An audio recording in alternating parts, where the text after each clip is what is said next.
ইবনুল আখতাব, উনি আকৃতিতে কিছুটা খাটো ছিলেন এবং একটু স্থূলাকৃতির ছিলেন।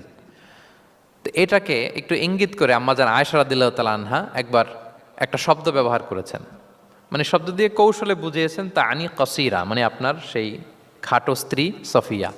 নারীদের মধ্যে এটা থাকে স্বাভাবিক, মানবীয় কারণে, একাধিক স্ত্রী হলে মানবীয় কারণে একটু জেলাসি বা একটু কিছু বিষয় থাকে, এটা থেকে মানুষ বেরোতে পারে না, এবং সেটা নবীদের স্ত্রীরাও সেটা থেকে বেরোয়া সম্ভব ছিল না।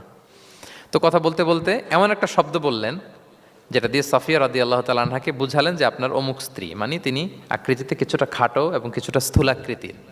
এই শব্দটা রাসূল ইসলাম পছন্দ করলেন না, বললেন আয়েশা এটা তুমি কি বললে?